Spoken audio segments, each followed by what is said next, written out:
Ready అండి. ఇప్పుడు ఇది కూడా మా అమ్మ ఆల్రెడీ బ్యాగ్ కూడా సర్దేసింది. ఇవన్నీ కూడా ఇప్పుడు అత్త వాళ్ళ ఇంటికి తీసుకెళ్ళాయి అనమాట. ఇందులో చీరలు పెట్టించుకునే పెట్టే ఈ డ్రెస్ ఇదిగోండి నా టాప్, అదే రియా కోసం అని. నా అక్క కూతురు నేను సేమ్ సైజులో ఉంటాము, సో అందుకని మరియా కోసం ఇది ఇదిగో ఈ చీర తీసుకుంది అమ్మ.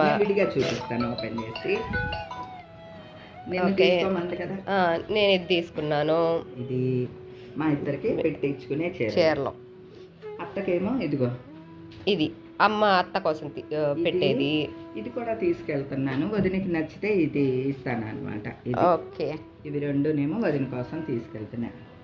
దానికి బ్లౌజ్ కూడా కుట్టించాను, సరిపోతే వదినకి ఇచ్చేయచ్చు అని, ఎందుకంటే ఈ కలర్ ఇష్టం మా వదినకి. అవును, ఇవి తీసుకెళ్ళాను అనమాట. ఓకే, స్వీట్ హాట్ పెడతాను. స్వీట్ హాట్ అక్కడ టేబుల్ మీద ఉన్నాయి, అవి కూడా అందులో వేసేద్దాం. స్వీట్ హాట్లు అన్నీ కూడా అందులో వేసేస్తావా మావయ్య వాళ్ళకి? ఇంకొక కవర్ ఇస్తాను వీటికి. రే సాకేత్,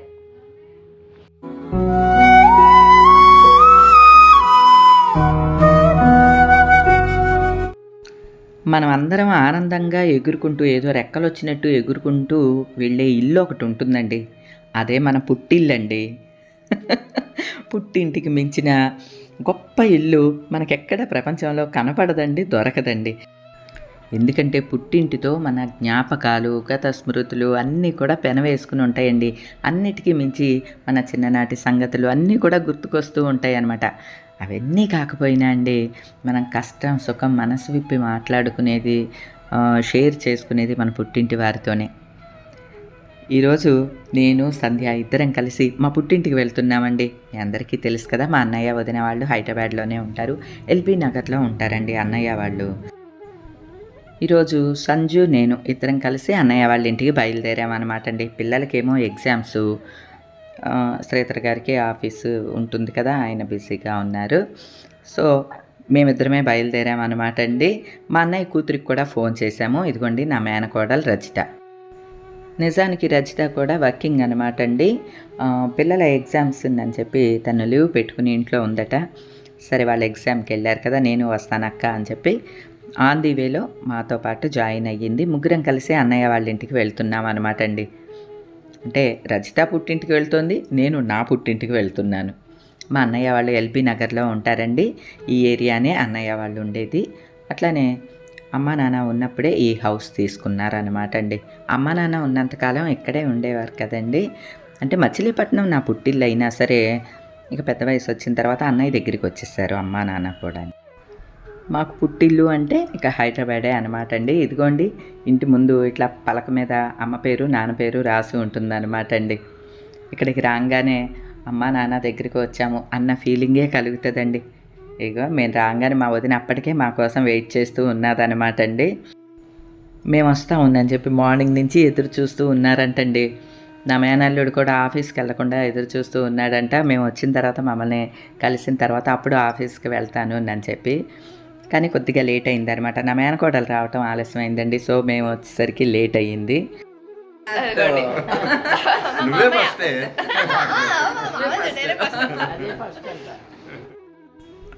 మా అన్నయ్యకి ఒక కొడుకు ఒక కూతురు అనమాట అండి. ఇద్దరు హైదరాబాద్లోనే ఉంటారు. కూతురేమో నా మేనకోడలు మాతో పాటు వచ్చింది కదండి. కొడుకేమో ఇదిగోండి రాజేష్ వీడి పేరు, వాడి భార్య చందన. ఒక కొడుకు అనమాట అండి, శివశ్రీ సాయి లిఖిత్ వీడి పేరేమో. శివశ్రీ అంటే నాన్న పేరు, సాయి అంటే మా అన్నయ్య పేరు, లిఖిత్ అన్నది వాడి పేరు అనమాట అండి. మా అన్నయ్య కొడుకు కోడలు ఇద్దరు కూడా వర్కింగ్. ఈరోజు నేను వస్తున్నానని చందన ఏమో సెలవు పెట్టుకున్నది. బాబీ ఏమో మేము వచ్చేంతవరకు, అంటే బాబీ అంటే మా రాజేష్ని బాబీ అని పిలవటం మాకు అలవాటు అనమాట అండి, మా మేనల్లుడిని. వాడేమో లేట్గా వస్తాను నన్ను పర్మిషన్ తీసుకున్నాడంట. మేము వచ్చేంతవరకు ఉండి మమ్మల్ని కలిసిన తర్వాత అప్పుడు వాడు ఆఫీస్కి బయలుదేరాడు అనమాట అండి. ఏమంటే మా అక్కకి ఇద్దరు ఆడపిల్లలు, నాకు ఇద్దరు ఆడపిల్లలు, అన్నయ్యకి మాత్రం ఒక అమ్మాయి అబ్బాయి అనమాట. అంటే మా ముగ్గురిలో వీడొక్కడే మగ సంతానం అనమాట అండి. అందుకనే వీడంటే మా అందరికీ చాలా గారాపం, చాలా ప్రేమ అనమాట అండి. వాడు కూడా చాలా ప్రేమగా ఉంటాడండి. మేనత్తనే అయినా నేను అక్క అని అంటమే అలవాటు అనమాట. మా మేనకోడలికి కానీ నా మేనల్లుడికి కానీ నన్ను అక్క అనే అంటారు. చిన్నక్క, చిన్నక్క, చిన్నారక్క ఇట్లానే అంటారు తప్ప అత్త అని పిలవరండి. మా వదిన కూడా అండి ఆ పిల్లలిద్దరితో సమానంగానే నన్ను నేనేదో పెద్ద కూతురు అన్నట్లే చూస్తుందండి నన్ను. మా బాబీకి కొంచెం వర్క్ టెన్షన్ వీటన్నిటి వల్ల ఒరే నువ్వు శుభ్రంగా పాడైపోయావురా అని చెప్పి వాడిని చూస్తే నాకేమో బాధ కలుగుతుంది అనమాట. ఒక్కోసారి అంతే అత్త, సిటీస్లో అలానే ఉంటాయి, వర్క్ లోడ్ అలానే ఉంటుంది అని వాడు మాకు సర్ది చెప్తున్నాడు అనమాట. ఎట్లయినా మన వాళ్ళని కలుసుకున్నప్పుడు మనకి తెలియకుండానే మన కళ్ళమ్మటి నీళ్ళు వస్తూ ఉంటాయి కదండి. అంటే అదేంటంటే మన మనసులోని భావం అలాగా కళ్ళ వెంట బయటకు వస్తుంది, అంతే అండి. పెండ్లి పిలుపు ఇదివరకు పూర్వం ఎలా ఉండే వెడ్డింగ్ కార్డులు, ఇప్పుడు అట్టల్లా వస్తున్నాయి కదా.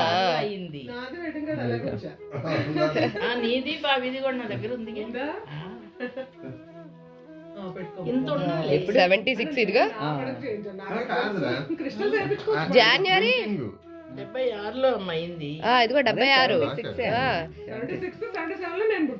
Okay okay. ఇగో ఇక్కడ ఇది ఏంటది, ఫిబ్రవరి 4వ తారీఖు. ఓహో, ఇది ఇప్పుడు ప్రింట్ చేసి ఇచ్చారనా? పూర్వం వాళ్ళు ప్రింటింగ్ కూడా వీళ్ళు చేసేవాళ్ళు. ఇది కాదు ఇలా పెద్దదిగా ఉండేది.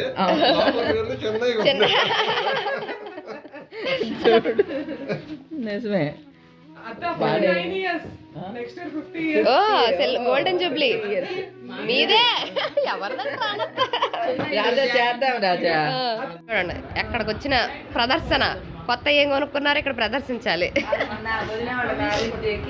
రాజక్క కొనిచ్చింది పట్టు శారీ, లైట్ వెయిట్. పళ్ళు చూడాలి, పళ్ళు బాగుంది. నేను తీసుకెళ్ళిన శారీస్ కూడా మా వదినకి చాలా బాగా నచ్చినాయండి. ఇది నేను మంగళగిరి చిల్లపల్లి CMRలో తీశానండి. ఈ శారీ మీకు గుర్తుండే ఉంటుంది. బ్లౌజ్ కూడా కుట్టించేశాను, కాకపోతే కొత్తది ఇంకా నేను వేసుకోలేదులేండి. బ్లౌజ్కి కుట్లు ఇప్పేసేస్తే వదినకి సరిపోతుంది అనమాట. వదినకేమో నాకు ఈ కలర్ చాలా బాగా నచ్చింది అని అన్నది. ఈ చీర మా వదిన తెల్లగా ఉంటుంది కదండి, నాచు రంగు చీర, తన కోసం నేను తీసుకెళ్ళి ఆ 2 చీరలు వదినకి బాగా నచ్చినాయి అనమాట. అవి 2 వదిన కోసం నని ఇచ్చాను అనమాట. అలానే నాకు పెట్టడానికి కూడా వదిన శారీ తెచ్చుకోమని అన్నదనమాట. నీకు నచ్చిన చీర తెచ్చుకోమ్మా, నేను బొట్టు పెట్టి పెడతాను అని అంది వదిన. అందుకనే నిన్న షాపింగ్ కూడా మీరు చూసుంటారు ఏం చీర తీసుకున్నాను అని మీకు డౌట్ కూడా వచ్చింది కదండి. ఇదిగోండి ఇది తీసుకున్నాను, చిల్లపల్లి వాసనలో తీసుకున్నాను అనమాట అండి ఈ శారీ. ఇది కుప్పడం పట్టు అండి, పట్టు చీరే కుప్పడం పట్టు, చాలా బాగున్నది, క్వాలిటీ బాగుంది. నాకు ఇలా ఫుల్ చెక్స్ది కట్టుకోవాలని కోరికగా ఉందన్నమాట. అందుకనే ఈ మోడల్ తీసుకున్నాను. గ్యాప్ బార్డర్, అటు ఇటు గ్యాప్ బార్డర్ తోటి వచ్చింది. అలానే సంధ్యకి కూడా శారీ తెచ్చుకోమన్నది వదిన. ఇదిగో సంధ్య పెట్టించుకోవటానికి ఈ శారీ తెచ్చుకుంది అనమాట అండి. ఇక మా వదిన వంటలు అయితే ఎప్పుడు ఏం కావాలమ్మా అని అడిగితే ఫస్ట్ చెప్పేది కొబ్బరి అన్నం అనమాట అండి. మా ఇంట్లో అందరం కూడా మా వదిన చేసే కొబ్బరి అన్నానికి ఫ్యాన్స్ అనమాట అండి. మేమందరం కూడా చేస్తూ ఉంటామండి, అందరం వండుతాం కొబ్బరి అన్నం, అందరికీ బాగానే ఉంటుంది, టేస్ట్గానే వస్తుంది. కానీ మా వదిన చేసిన టేస్ట్ మాత్రం ఎవ్వరికీ రాదండి. అదేంటో గమ్మత్తు. అన్నయ్య ముందే ఫోన్ చేసి అడుగుతూ ఉంటాడనమాట, అమ్మ ఏం కూరతాను, నీకు ఏం వండమంటావు వదిని అని చెప్పి. మా వదిన కూడా చేస్తూనే ఉంటుంది ఫోను, ఏమన్నా కావాలంటే చెప్పవే వండుతానే, ఏమన్నా కావాలంటే చెప్పవేనని అస్తమానం ఫోన్ చేస్తూనే ఉంటుంది. హైదరాబాద్ వచ్చాను అని అంటే అండి ఏమీ వద్దు, నువ్వు చికెన్ కొబ్బరి అన్నం వండు అని అన్నాము. కానీ ఇక్కడ హైదరాబాద్లో మటన్ అంటే నాకు ఇష్టం అనమాట అండి. ఎందుకంటే మాకు భీమవరంలో మటన్ అంత బాగోదు, ముదురుగా ఉన్నట్లు ఉంటుంది అనమాట అండి, ఎక్కువ ఉడకదు. అందుకని మేము ఎక్కువ మటన్ని ప్రిఫర్ చేయం భీమవరంలో. అందుకని హైదరాబాద్ వస్తే కంపల్సరీ అన్నయ్య మటన్ కూడా తెస్తాడు నా కోసం. ఇక మా భోజనాల టైంలోనేమో మా వదిన వేడివేడిగా గారెలు వేస్తూ ఉన్నదనమాట అండి. మా అన్నయ్య ఏమో మాకు తెచ్చిపెట్టే పనిలో ఉన్నాడు. ఏమండి, పుట్టింటికి వెళ్ళిన ఏ ఆడపిల్ల అయినా మహారాణి భోగం వెలగబోస్తుందండి కదా. ఇదిగో అన్నయ్య వద్దు వద్దు చాలా అన్న అంటున్నా సరే అన్నయ్య ఒక్కొక్కటి అలా తెచ్చి వేస్తూనే ఉన్నాడు, మేము తింటూనే ఉన్నాం అనమాట అండి. చెల్లి సమ్మర్ హాలిడేస్ నీ దగ్గరికి వచ్చినప్పుడు అలా బొద్దుగా అయిపోయి వచ్చేది, బొక్కలకి ఎక్కలేసుకొని బూస్టర్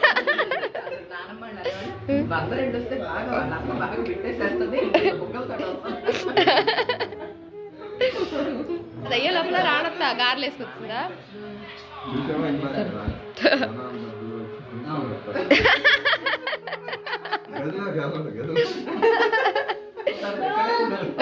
గారెలు విత్ చికెన్ కర్రీయా, కొబ్బరన్నం విత్ మటన్ కర్రీ.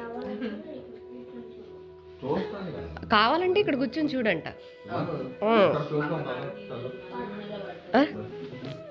తాత కూర్చులా ఉన్నాడు గైడు.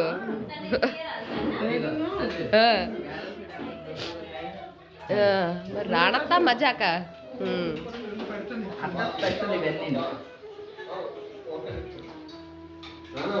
బాగుంది కదా మాకు చూడండి. నాకు తిని ఇక అందరం లంచ్ చేసిన తర్వాత కబుర్లు ఆడుకుంటూ కూర్చున్నాం అనమాట అండి. ఇది మా అమ్మగారు నాన్నగారు ఉన్నప్పుడు వాళ్ళ రూమ్ అనమాట అండి. ఆ బెడ్ అది కూడా పాతది అలానే ఉంచాడు అనమాట అన్నయ్య. దిగువన ఒక మంచం ఉంటుందన్నమాట. డూప్లెక్స్ హౌస్ అండి ఇది. అన్నయ్య వాళ్ళకి నా మేనల్లుడు బాబీకి పైన ఉంటాయి ఈ రూమ్స్, పైన హాల్ కూడా ఉంటుందన్నమాట.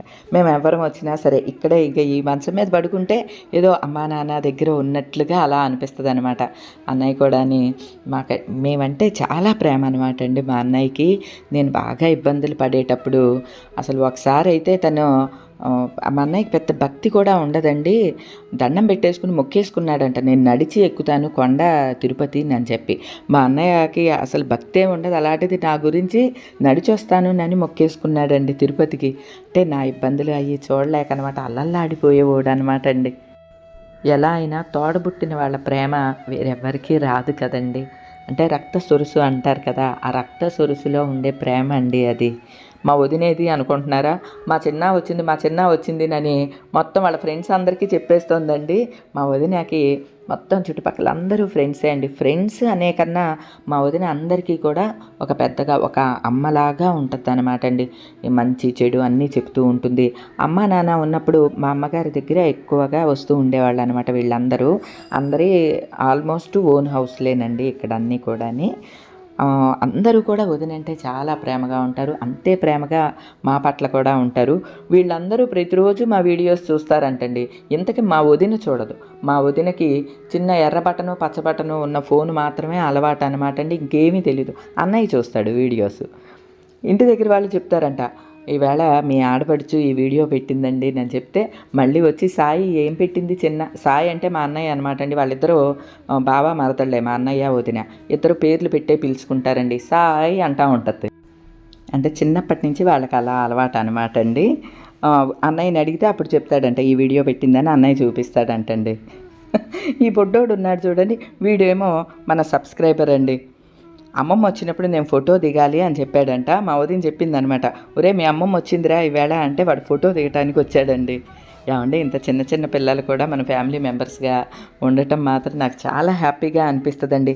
మన వీడియోస్కి కానీ మన ఛానల్కి కానీ అండి వయోపరిమితి ఏమీ లేదండి. చిన్న పిల్లల దగ్గర నుంచి పెద్దవాళ్ళ వరకు కూడా అందరూ మన ఫ్యామిలీ మెంబర్సేనండి. అది తలుచుకుంటే భలే సంతోషంగా అనిపిస్తుందండి. మా అమ్మగారు ఉంటే ఎంత సంతోషించేవాళ్ళో అని అస్తమాను అనుకుంటానండి. మా అన్నయ్య వదిన కూడా అలానే అనుకుంటారంట. ఎందుకంటే నా కోసం బాగా పరితపించేవారు అమ్మ. నేను చాలా ఇబ్బందులు పడుతున్నాను, అవస్థ పడుతున్నాను అని చెప్పి చాలా బాధపడుతూ ఉండేవాళ్ళండి. అలానే ఇదిగోండి మా అమ్మగారు నాటిన చెట్టు అండి అది. 20 ఏళ్ల వయసున్న చెట్టు అండి. ఎన్ని పువ్వులు పూస్తుందో. నందివర్ధనాలు అంటారు కదా, ముద్దగా పూసే నందివర్ధనాల పూలు పూసే చెట్టు అనమాట. అది మా అమ్మగారు పాతిన చెట్టు అనమాట అండి. బోలెడన్ని పువ్వులు పూస్తుంది. ప్రతిరోజు వదిన పూజ కోసం ఈ పువ్వులే వాడుతుంది అనమాట అండి. Coffee time. అక్కది కాఫీ ఏది? Coffee time. అందరం కాఫీ లవర్స్. మావయ్య రానత్తా చంద్ర గ్లాసులు, మేము కప్పులు. అంటే మేము గెస్ట్లు కదా, మీరంతా ఒకటే. వీడియో పెట్టినప్పుడు చెప్పాను వదిన, నువ్వు ఒకే షాప్ లో కాఫీ పొడి కొంటావు కదా, మా వదిన ఇప్పుడు అక్కడే కొంటది 25 ఏళ్ల నుంచి. అంటే మీ వదిన గారికి సన్మానం చెయ్యాలి. కాఫీ షాప్ సన్మానం చేస్తారా? రమేష్ కాఫీ షాపే. అవునా? 25 ఏళ్ళు ఎక్కడ బంద్రా? ఓహో, ఓకే ఓకే. హైదరాబాద్ లో సికింద్రాబాద్ నుంచి కాఫీ పొడి తెచ్చుకుంటది రానంత. 25 ఏళ్ల నుంచి. ఇది ఒక గ్లాస్ ఇచ్చేవాడు కదా. ఇప్పుడు ఈ గ్లాస్ ఇది ఒక చిన్న గ్లాస్, చిన్న గ్లాస్. ఇప్పుడు పంచదార. 30-40 తయారైంది. అవునా? ఇంత బౌల్స్ ఓ 30-40 తయారైంది అంట. కొని పాతికేళ్ళ నుంచి. పావు కేజీకి ఒకటే. నెలకు 2 వేసుకోవే. నాకు ఇచ్చావు అప్పుడు గ్లాస్ పాతిట్లో ఉన్నప్పుడు. అందరికీ ఇది ఇచ్చేయి. ఏమండి, పుట్టింట్లో ఎంతసేపు ఉన్నా ఎన్ని రోజులున్నా పుట్టింటి వాళ్ళు అనే మాట ఒకటి ఉంటుంది. ఏమే కొద్దిసేపు ఉండెళ్ళొచ్చు కదా, ఓ 4 రోజులు ఉండెళ్ళొచ్చు కదా అంటూ ఉంటారు కదండి. కానీ మనకి బాధ్యతలు ఇవన్నీ కదండి, ఇక తప్పదు అని చెప్పి బయలుదేరుతూ ఉన్నాం అనమాట. మా అన్నయ్య చీరతో పాటు ఎప్పుడు డబ్బులు కూడా పెడతాడండి. ఓ 1000 రూపాయలు పెడతాడు. మా పిల్లలు ఏమో ఏడిపిస్తూ ఉంటారు, మీ చెల్లి ఏమన్నా చాక్లెట్లు కొనుక్కోవాలా ఏంటి మామయ్య డబ్బులు కూడా పెడుతున్నావు అని చెప్పి. ఏమండి, నా తల్లిదండ్రుల తర్వాత మా అన్న వదినలే నా తల్లిదండ్రులండి. ఏమండి, అందరం కూడా ప్రేమాభిమానాలుగా ఉండాలి అని ప్రతి ఒక్కరికి ఉంటుందండి. అలా ప్రేమగా ఉండేలాగా మనం కూడా నడుచుకోవాలి. పుట్టింటి పట్ల మాకు ప్రేమ ఉన్నది, అభిమానం ఉన్నది అని మాట అనటం వేరు, మన ప్రవర్తన ద్వారా చూపించటం వేరు అన్నమాట అండి. ఎందుకు ఈ మాట చెప్తున్నానంటే, మనీ విషయంలోనే ఎప్పుడూ కూడా గొడవలు వస్తూ ఉంటాయి, లేదా ఆస్తి విషయంలో గొడవలు వస్తూ ఉంటాయి కదా. ఒక్కసారి మనం పెద్ద మనసు చేసుకుని ఆలోచించినప్పుడు అవన్నీ ఇసుకరేణువుల్లాగా కాదండి, దూద పింజల్లాగా ఎగిరిపోతాయి అన్నమాట. మన పుట్టింటి పట్ల మనకే ప్రేమ ఉంటుందండి, కట్టుకున్న భర్త కన్నా కూడా. కాబట్టి మనమే స్ట్రాంగ్. అలానే మా అక్కయ్య నేను ఇద్దరం కూడా అండి మా అన్నయ్య అంటే చాలా ప్రేమగా ఉంటాం. అదృష్టవశాత్తు నా భర్త, మా అక్కయ్య భర్త అయిన మా మామయ్య ఇద్దరికీ కూడా మా అన్నయ్య అంటే ప్రాణం అన్నమాట అండి. ఒక విధంగా మా అన్నయ్యని చాలా గారాబంగా కూడా చూసుకుంటారు ఇద్దరు బావలు కూడాని. అది కూడా నేను చాలా అదృష్టంగా భావిస్తానండి. ఏమండి, అన్నయ్య మీద ప్రేమ ఉన్నది అని మాట చెప్పటం వేరు, ప్రవర్తన ద్వారా చూపించటం వేరండి. ఉదాహరణ ఒకటే చెప్తాను. మా అమ్మగారి పేరున 1.5 ఎకరం పొలం బందర్లో ఉండేదండి. కానీ అమ్మగారు కాలం చేసిన తర్వాత, మా మదర్ చనిపోయిన తర్వాత మా అక్కయ్య నేను ఇద్దరం కూడా అది అన్నయ్యకి సంతకాలు పెట్టేసి ఇచ్చేసామండి.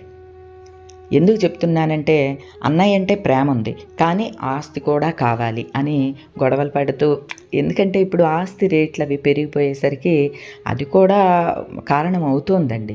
కానీ మనమే కొంచెం పెద్ద మనసు చేసుకోవాలి. మనకే పుట్టింటి పట్ల ప్రేమ లేకపోతే మనల్ని కట్టుకున్న వాళ్ళకి ఎందుకు ఉంటుంది? అంతే కదండి. మనకి నుదుటిని రాసిపెట్టున్నది ఎలా అయినా వస్తుందండి. దానికోసం నేను చెప్పి మన సొంత వాళ్ళని ఎప్పుడు దూరం చేసుకోకూడదు అని అనుకుంటాం. మా కుటుంబంలో అందరూ కూడా అండి మనీ సెకండరీ అండి మాకు. ఎందుకంటే మీరు వీడియోస్లో మేము హ్యాపీగా ఉన్నది, ప్రేమగా ఉన్నది మాత్రమే చూస్తూ ఉంటారు కదా. కానీ దాని వెనక మా ప్రవర్తన కూడా మీకు తెలియచేయాలనే ఉద్దేశంతోనే ఇది చెప్తున్నానండి, వేరేగా కాదు. ఎందుకంటే అది కావాలి ఇది కావాలి అంటే కుదరదండి. మనం ఒక్కో చోట తగ్గవలసి ఉంటుందన్నమాట. మనకి బంధుత్వాలు కావాలి అని అనుకున్నప్పుడు మనీని సెకండరీగా చూడవలసిందే. నా అదృష్టవశాత్తు ఇటు పుట్టింటి వారు, అత్తింటి వారు కూడా అలాంటి మెంటాలిటీనే ఉండటం నిజంగా పెద్దల దీవెనండి, భగవంతుడి అనుగ్రహం. అంతే అండి. అందుకనే మేము ఇంత సంతోషంగా ఉండగలుగుతున్నాం. మా నెక్స్ట్ జనరేషన్, మా పిల్లలు కూడా అంత సంతోషంగా ఉండగలుగుతున్నారు. ఇది నేను ప్రగాఢంగా విశ్వసించే విషయం అన్నమాట అండి. ఎందుకంటే లైఫ్లో కొన్ని స్టాండర్డ్స్ని మనం ఖచ్చితంగా మెయింటైన్ చెయ్యాలండి. అప్పుడే అందరూ సంతోషంగా ఉండగలుగుతారు. ఇక మేము బయలుదేరుతున్నామా, మా వదిన చూడండి మా చిన్న తెల్లరాళ్ళ గాజులు చేయించుకుంది ఎంత బాగున్నాయో చూడండి అని వాళ్ళ ఇంటి దగ్గర వాళ్ళందరికీ చెప్తుంటే వాళ్ళేమో ఆల్రెడీ మేము వీడియోలో చూసేసామండి అని చెప్తున్నారు అనమాట. అందరికీ చాలా బాగా నచ్చినాయండి ఈ బ్యాంగిల్స్. ఇక అందరికీ బాయ్ చెప్పి బయలుదేరుతుంటే నాకైతే చాలా బాధగా అనిపించిందండి. ఏమంటే మనకి ఎంత వయసు వచ్చినా సరే చిన్న పిల్లల్లాగా మెలిగేది, మనల్ని గారాబంగా చూసుకునేది మాత్రం పుట్టింటి వాళ్ళేనండి. ఆ విషయంలో నేను డబల్ అదృష్టవంతురాలనండి. ఎందుకంటే ఇటు మా ఆడపడుచులు కూడా నన్ను చాలా గారాబంగా చూసుకుంటారు. వాళ్ళ అమ్మగారిని ఎలా చూసుకునేవాళ్ళు నన్ను అలా చూసుకోవటం మా ఆడపడుచులకు అలవాటండి. నాకు అది కూడా చాలా హ్యాపీగా అనిపిస్తుందండి. ఒక విధంగా అటు పుట్టింటి వారి తరపు నుంచి ఇటు అత్తింటి వారి తరపు నుంచి ప్రేమాభిమానాలు అందుకోవటమే కాకుండా మీ అందరి నుంచి కూడా ప్రేమను పొందటం మాత్రం నిజంగా భగవంతుడి అనుగ్రహమేనండి. ఏమండి, భగవంతుడి అనుగ్రహం మనం ఊరికే కోరుకుంటే రాదండి. మన ప్రవర్తన కూడా కరెక్ట్గా ఉండాలి. పుట్టింటి వాళ్ళంటే నాకు చాలా ప్రేమ ఉన్నది అని చెప్పి మిగతా విషయాల్లో మనం గొడవ పడుతూ అట్లాగా ఉండకూడదండి. అటు ఇటుగా మన పొరపాట్లు కూడా ఉంటాయి కదా, అట్లానే అన్నీ సర్దిపుచ్చుకుని సంతోషంగా ఉండాలండి. ఎందుకంటే నేను 1కి 10 సార్లు మీకు చెప్తూనే ఉంటాను, సంతోషం అనేది మనం ఒక్కరికి సంబంధించింది కాదండి, అది ఎదుటి వాళ్ళకి కూడా సంబంధించింది. ఎదుటి వాళ్ళని మేము బాధ పెడతాం, వాళ్ళు మాత్రం మాకు సంతోషం ఇవ్వాలి అంటే కుదరదు కదా. అది పరస్పరం ఇచ్చుకునేది అనమాట అండి. ఏది ఏమైనా అటు పుట్టింటి వారిని అత్తింటి వారిని కూడా మనం నొప్పించకుండా మన బాధ్యతల్ని మనం సక్రమంగా నిర్వర్తించటమే భగవంతుడు మనకిచ్చిన డ్యూటీ అండి. మనం పర్ఫెక్ట్గా ఉంటే ఆయన ఇవ్వాల్సినవి అన్నీ మనకు అందచేస్తాడండి. ఇవన్నీ నేను స్వానుభవంలో తెలుసుకున్న విషయాలండి. వీటిల్ని నేను 1కి 10 సార్లు మీకు చెప్తూనే ఉంటానండి. ఇది వేరే క్రియేట్ చేసింది ఏం కాదండి, మా ప్రవర్తన ఇలానే ఉంటుంది. మీకు తెలియచేయాల్సిన అవసరం కూడా ఉంది అని నేను అనుకుంటాను. మన ఫ్యామిలీలో అందరూ కూడా పుట్టింటి వారితో అత్తింటి వారితో అందరితో కూడా మంచిగా మసలుతూ ఆనందంగా ఉండాలని మనస్ఫూర్తిగా కోరుకుంటున్నానండి. అలానే నా పుట్టింటి వారితో నేను మెలిగే తీరు మీకు నచ్చిందా అండి? కరెక్టే అని అనుకుంటున్నారా? మీకు నచ్చితే కనుక తప్పకుండా చెప్పండి. ఇక నా మేనకోడల్ని దారిలో డ్రాప్ చేసి ఇక మేము ఇంటికి వెళ్ళామన్నమాట అండి. ఈరోజుకి ఇదేనండి. మరో మంచి వీడియోతో మళ్ళీ కలుస్తా. అప్పటి వరకు ఉంటానండి.